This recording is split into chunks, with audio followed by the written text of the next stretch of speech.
every first lady that comes has a pet project that they get involved in.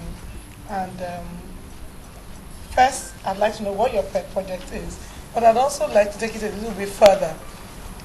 That whenever the first lady goes with any administration, that pet project seems to take a back seat. Is that going to be the same thing with you? First, I'd like to know what your pet project is.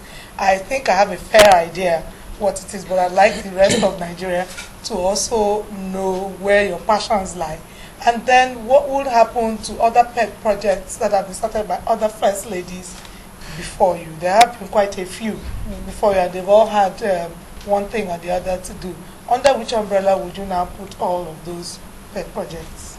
Well, when you started, you said pet project. When you say pet, it's something you care for, something you have a passion for. And so, therefore, it's very difficult for somebody who does not share that dream with you to carry that on. It's your personal thing. Right. It's not got to do with the government activities or the women in general activities. It's got to do with what you have a passion for, and it's your drive to take it further.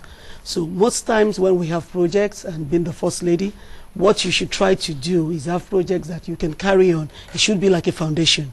It should be something you're interested in, so after the tenure, you take it forward. And that brings me to what I am doing. I've always cared for the youth. I've always worked with them.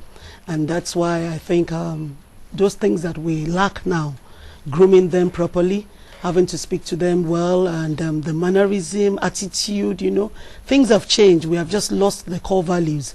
And I think we need to inculcate that back into the society, bring them up from the grassroots. And that's why I'm involved with the youths from ages 11 to 16.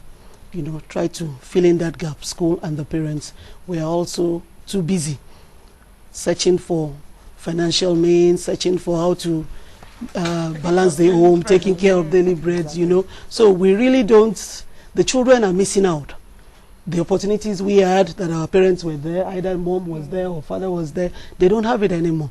So we need to fill in that gap. So that's why I have the Learn project itself. It's called the Learn project. That Lagos Empowerment and Resource Network. Lagos Empowerment and Resource Network.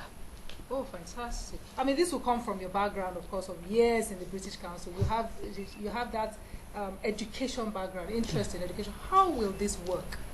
Well, the objective of Learn really is to have concerned citizens.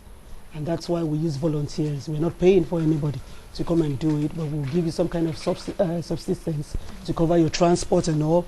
And then we try to get some corporate bodies and concerned individuals who would come and chip in what they have, cash kind, and then we're able to get the children together. We bring them, they learn skill acquisition, they learn of English, maths, those core subjects, and then they learn about baking, choreography, the opportunities that they don't have.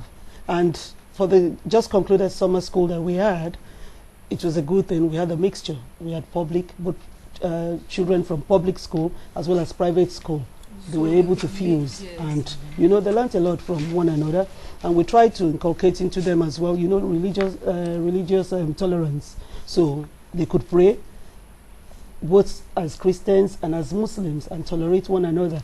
We taught them that. We taught them so many other things, really. Right. So many. Barbing, those who were interested in barbing, those who were interested in hairdressing, they had the advantage to do that.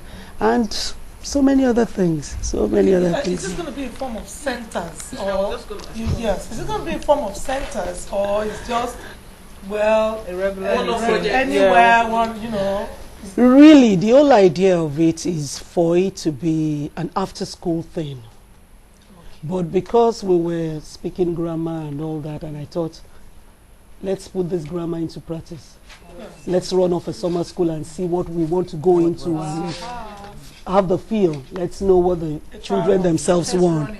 And we thank God it went successfully. How did that mixture, public school, private school, the children, how did they get on?